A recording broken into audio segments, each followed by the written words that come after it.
There are a couple of different things about the move from Chicago to Dallas that was really interesting, and I think people ask me all the time, you know, when I tell them that we were in Dallas, they say, well, how'd you wind up there? You know, Chicago's a great town, and what it offered us was a tremendous springboard visually for the show, and I think as much as anything, Chicago became a character in the show, and specifically Joliet Prison, which is just outside of Chicago. But, you know, it was so iconic that it helped establish a look for the show that was, I think, unique and extremely pleasing for an audience, because they knew we weren't in Los Angeles, we weren't in New York, we were someplace different. Chicago's got the river, the bridges, the whole thing. The time period of the show, I believe, is 4 to 6 weeks of actual show time, of how much time has gone by, where it takes us 9 months to shoot 22 episodes. If you shot it in Chicago or on the outskirts of Chicago, the weather changes.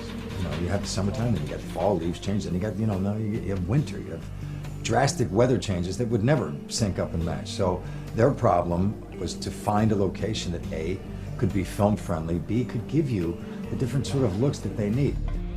We knew we had to play, you know, a number of different locales across the country, you know. We had to have, you know, the desert, and we had to have the big city, and we needed to have the bayou, and we needed to have the wide open plains, and also parts of Latin America. We were playing parts of this as Mexico and as Panama. Gary Brown, who is the producer of the show, did a series there for 9 or 10 years, a thing called Walker, Texas Ranger with Chuck Norris. And he was very familiar with that terrain, and he said, you know, I think you guys should come down here and you should look at it, because I think we can accomplish a lot more than you think in Dallas, in and around Dallas. And you know, we sort of, you know, had our skepticism a little bit and our reservations about it, because we just didn't see it. So I was at first like, you know, Dallas, it's only got one look, you know, it's like JR and people in tall hats, and I was quite wrong. When we saw Dallas, within the first half hour, we knew we were there. Because it's a beautiful city, it has a skyline, it has a downtown. There's probably 11 to 14 small towns of various sizes within a half an hour to 45-minute radius of downtown Dallas, which gave us a variety of looks as well. Each of those towns are slightly different. We would call up and ask, any chance that they can go to Niagara Falls? Sure, Niagara Falls, about an hour away from Dallas, no problem. Any chance they can go to the desert? Not a problem, hour away, small towns. You can shoot tight on certain areas in Dallas and make it look like New York City or Chicago if need be. It just gave us a little bit more flexibility. We reduced all of America down to a 30-mile radius around Dallas with some stock shots too. I mean, there's quite a few stock shots in the season, but Dallas really served our purposes in that sense.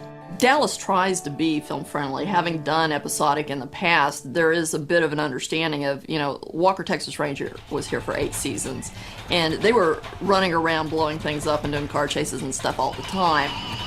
Occasionally there's going to be a little grumble here or there if, you know, there was a tie-up in downtown traffic, but for the most part the city's like, okay, great, you know, they're filming, it's economic development, there's money coming into the coffers, that's good, all good stuff.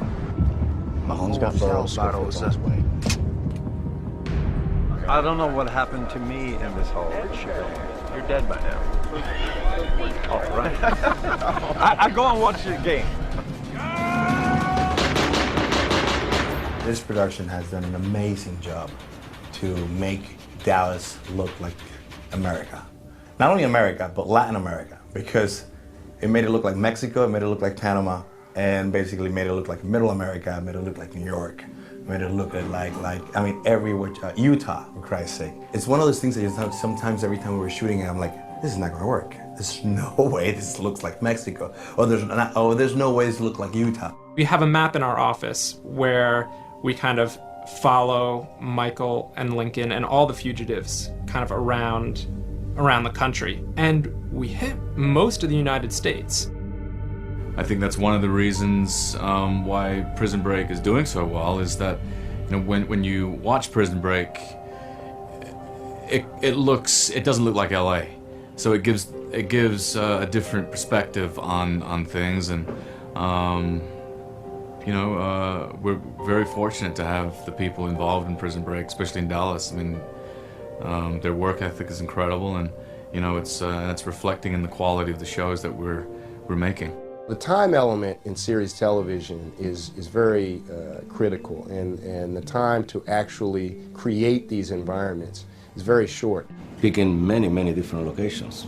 That's we've been like in some episodes like a location every day, every 2 days we have a different location. And then of course it's the challenge of matching this puzzle of sets together.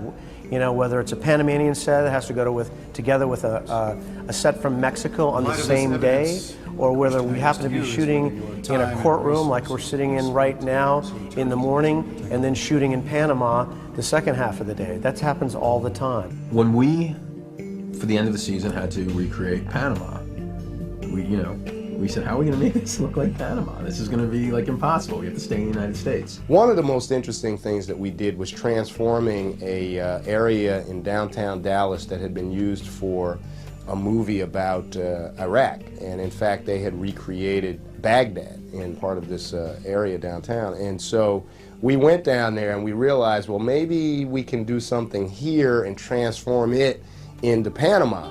I heard a number the other day that they spent like $40,000 on plants to turn this one area of Dallas into Panama, so that they had like tropical plants that they had, palm trees and I don't know, Bruga mustra, I don't know, whatever else. But when you see Panama, it's really on a street in downtown Dallas, and we were all freezing our butts off.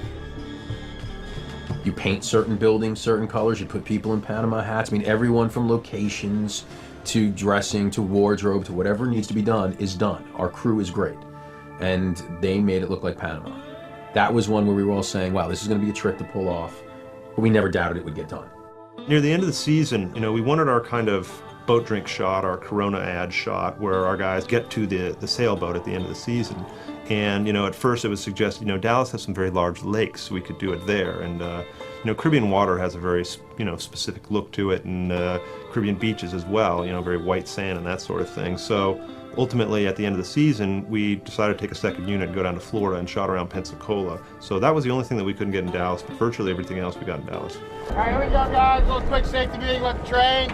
The train is a very big, heavy object. It does not start quickly, does not stop quickly. Having Dallas as a background was rejuvenating, I have to say. Something new. I kept seeing new locations all the time, which I love. I hate to be in a stage, so I love shooting outside. It really reminds me of Butch Cassidy and the Sundance Kid. I'm Butch. No, I'm the Sundance Kid. Let Wentworth be Butch.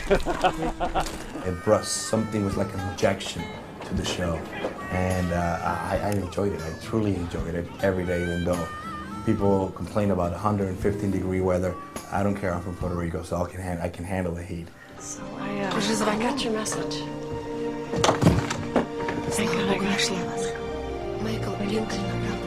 I think there's sort of a toss-up between, is it worse to run around in the heat with like snakes and bugs, or run around in the snow in a prison that hasn't been cleaned in 3 years? I think there's kind of a toss-up there. Hey! Hey! What do you got, savages down here? Moving from Chicago to Dallas was a big switch, and I can just put it in one sentence for you. The last episode we shot in Chicago was minus 13 degrees. The first episode we shot here in Dallas was plus 122 degrees. It was hot, man. People were fainting on set all this summer. It was a real transition, plus not being in the prison. What I'm about to divulge Well, people complained a lot about the cold last year, and I'm from Chicago, so I knew that was a challenge. It's hard for a crew to shoot out in the cold. The actors complain more than the crew, of course. That's how it always is. I miss Chicago, but I don't miss the cold. I don't miss the cold at all. Of course, I hate the heat in Dallas, so you gotta kind of balance it out. I grew up in Ohio. I know more of the Midwest kind of feel of the country. Dallas, to me, feels very much the same. It's really good people, really hardworking people. The crew is great here. The crew was amazing in Chicago. I think the way it helps Dallas, having a show like Prison Break here, is it's not necessarily the norm. It's not where you see the show and go, oh, there's Dallas on screen, which, you know, it was in some of the other things that we've had here. This we're playing everywhere else. But the locals are very enthralled by seeing their city on television, so the locals are like going, oh, there's that, there's that. The cool thing to me about my job is that I get to explore this country in a way that I wouldn't have picked up and moved to Chicago without having a job there. I wouldn't have moved to Texas without having a job here. And the U.S. is such a big place. I mean, we're the size of Europe, and it's as interesting as it would be to live in Norway and all of a sudden decide to move to Spain. It's really different down here, but I'm grateful for that experience.